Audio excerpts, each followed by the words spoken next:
Hello, this is Matt Cannon with my thoughts of the day. I'm out here in nature.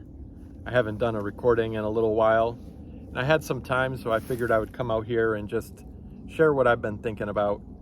So, the thoughts I have today was something I listened to this morning. I was watching an interview with Andrej Karpathy. Now, he's the premier artificial intelligence expert. He led autonomous vehicle engineering at Tesla, and he was on an interview with Lex Fridman on the Lex Fridman podcast, a great show that I highly recommend you listening to if you haven't already watched it. But he was asked by Lex, what's it like to work with Elon Musk? And he said this, and this is where my thoughts come from. He said, Elon is in a continual fight against entropy. He said Elon is fighting against entropy. And this was on the subject of how they were using only visual like cameras and getting rid of the LiDAR and the radar.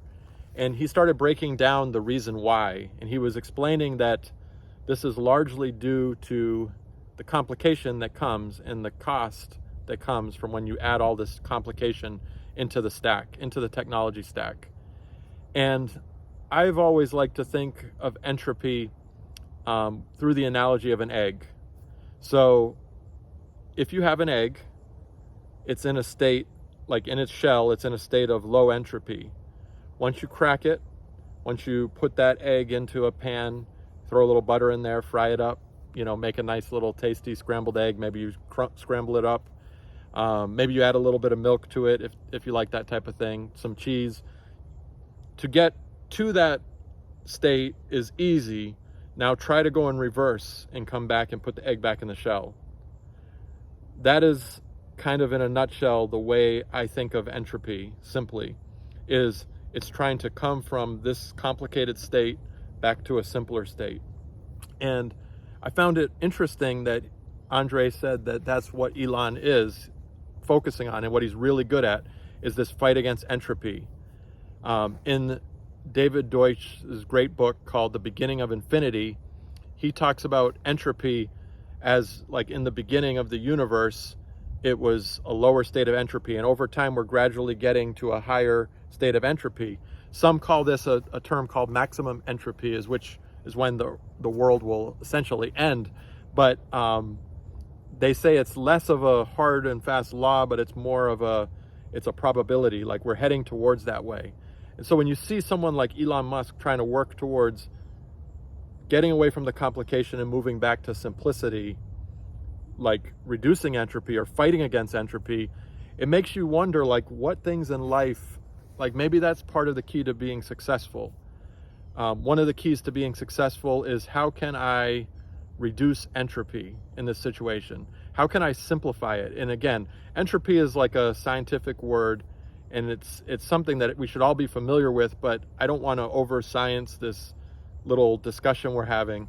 I just want to bring up, think of the egg. It's hard to go back to the shell, easy to go forward. Entropy is propelling forward. We're entering a time in history where we're seeing more and more entropy. And I think it's a good thing. Like, entropy can be good and positive, especially if it's a type of entropy that has usefulness in it. But how much of the entropy in our life is just our own complication? Think of our thinking, like even thinking about how we approach our day.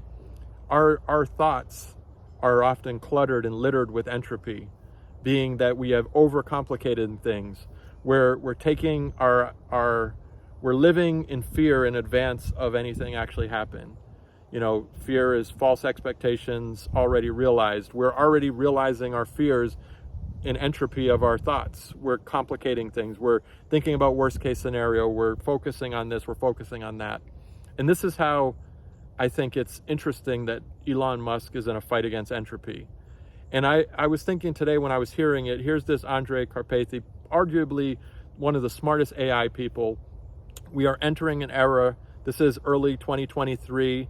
It's January 27th, 2023. So we're entering this early era of ChatGPT. I've been using it. People I know are using it, and I think it represents in a way, another degree of entropy that we're moving towards. So on one hand, I see like it complicating things. On the other hand, I see it simplifying things.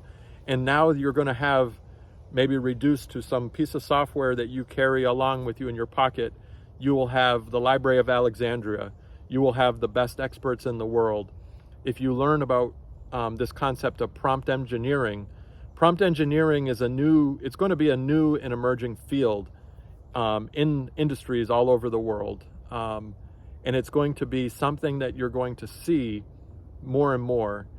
It reminds me of my favorite book, or one of my favorite books, The Hitchhiker's Guide to the Galaxy, and where they ask the question of the supercomputer, what is the answer to life, universe, and everything?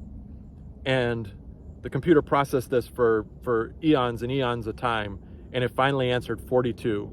Now 42 is the answer to life, the universe, and everything. But what does that really mean? It's a complicated, big, broad question full of entropy. But when you break things down and get more into the specifics, and you start learning about how you can prompt the AI, how you can ask yourself questions, because I think it's important, just like you ask an AI questions, you have to learn how to ask yourself questions. You have to learn how to kind of think through and good decision making, because we're a neural network in our brain and in our mind.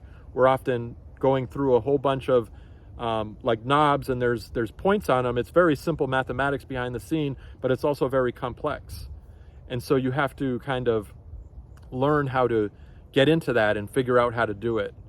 And so when I just contemplate the state that we're going into, I'm personally excited for it. I was early on when the ChatGPT got rolled out, and I see it being a democratization of information, of skills and knowledge. Like Google search revolutionized our life. The iPhone and App Store revolutionized our life.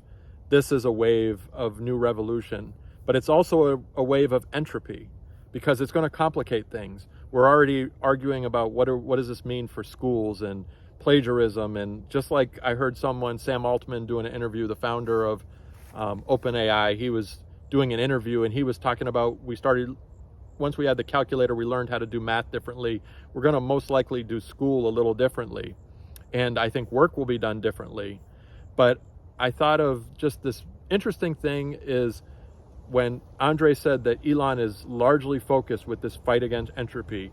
He wants to simplify the process. He wants to simplify the procedure. He wants to come in and say, do we need this? Do we need that? And so they're pulling out those radar, LiDAR out of the system because they recognize the cost, the complication, the supply chain costs, the cost of the vehicle going up, all these things.